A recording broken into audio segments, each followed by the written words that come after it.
work on. All right, let's start right there.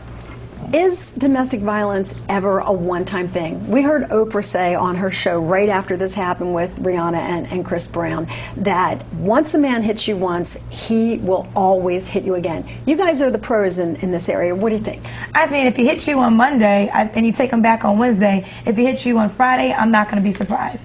I mean, I think that's going to be a time situation. It could be a situation where he may not hit you again, but he has to go through some things and change himself. He's got to so want to change. In a week, I think he's going to hit you again. You need to let the guy or whomever get themselves together and then maybe reconsider the fact of taking them back. But it's not going to happen in a week, a month, maybe not even 2 or 3 months. But you can't go back with somebody 2 weeks after they hit you and then be surprised when they hit you again. I agree. I agree. I think it's almost like a test of, and Beth, I know you said it's not about weakness, so I respectfully disagree. I think it's almost like a test by the person who's the hitting, the person hitting, about how much is that other person going to take, the victim, whether it's a man or woman. Oftentimes it's female, but I think it's oftentimes the way I've seen it. The man will do it once, hit once, and it'll be kind of a test period. Is she going to take it? Is she going to stay around? And often she does. And so then it's kind of asking You're for it making this again. guy or any guy that does this sound like a monster, and not that hitting,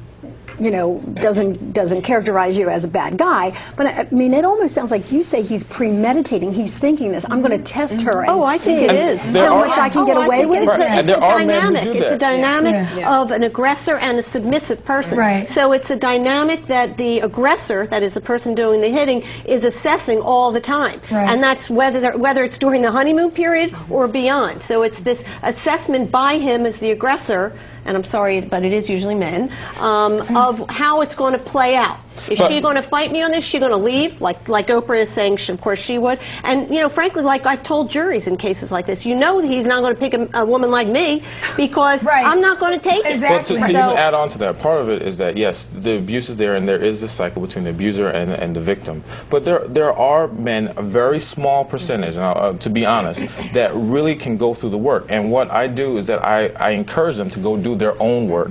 Even here in Philadelphia, where there's groups geared to helping helping abusers work through their issues. Because if they're not willing to do that work, if they're not willing to be accountable, to take responsibility, if they're not willing to do what it takes, then yeah, they're going to go right back to the system because somewhere throughout their life this pattern started. Listen, I'm not one to shut the door on hope, okay? There's always hope, but I would venture to say it's a very small percentage of men. Because this is recidivistic behavior. Do you think when someone like Chris Brown says he's sorry, or any man who is accused of something like this, that at that moment they truly are remorseful about their behavior? I think what we've seen, what I've seen anyway, I ran men's groups for 15 years in addition to working in domestic violence, and what I've seen is there are two different kinds, at least two different, there's probably 100 different kinds, but at least two different kinds of abusers, and that there are the kind that they really don't understand, why am I behaving this way? It's almost really, it's almost out of their control. And then there's the kind that's very premeditated, very calculating, that you're right, they pick their, they know which buttons to push, and they look for the right. And I think for those people where it's real, where it's out of their control, they really are sorry, and they don't understand why this has happened either, and they may truly believe that they can do it. You know, we all have good intentions. I have good intentions. And this was particularly surprising to people who knew him because he grew up in supposedly an abusive household, and he's actually spoken out against it and says that's why he goes the other direction. He doesn't want to respond with anger and violence because he lived his life with that. And then also you have to remember, he's an abuser, but he's also a superstar. And you know, I've interviewed Chris Brown in person. He's a sweetheart in person. I was very taken aback when I heard about the situation. But he lives in almost like a fairy tale land because we make everything so easy for him. Women cry over him. Like girls, his fans are defending him still because he could sing and dance well.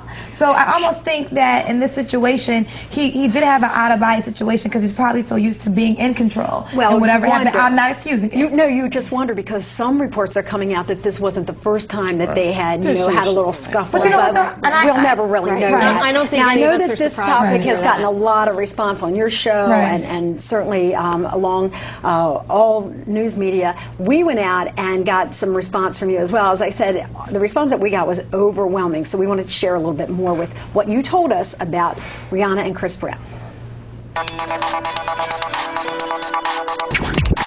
If there's violence, it definitely doesn't teach our young women to, run away from it and make better choices. I guess from what all these psychologists and that are saying, it's likely to happen again. I think that's a pretty well-known, well-established fact. So, not a good move. She should have just walked away and let him go to get help for himself.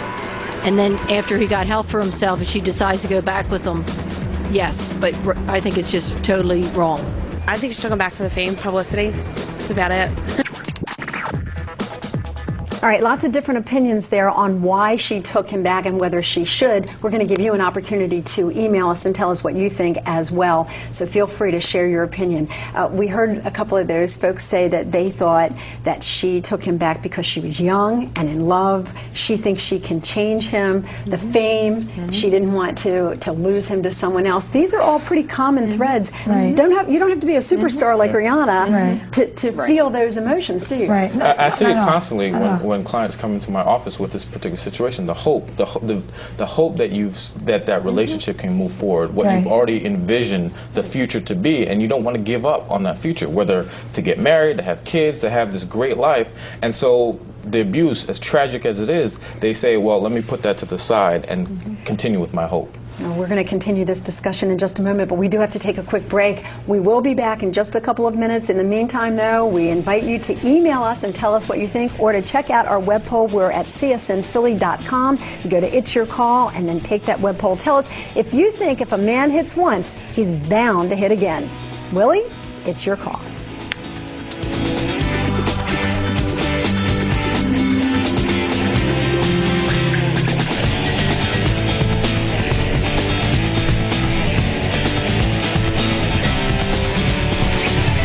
Lynn Doyle's jewelry provided by David Craig Diamonds and Fine Jewelry, Newtown, Pennsylvania.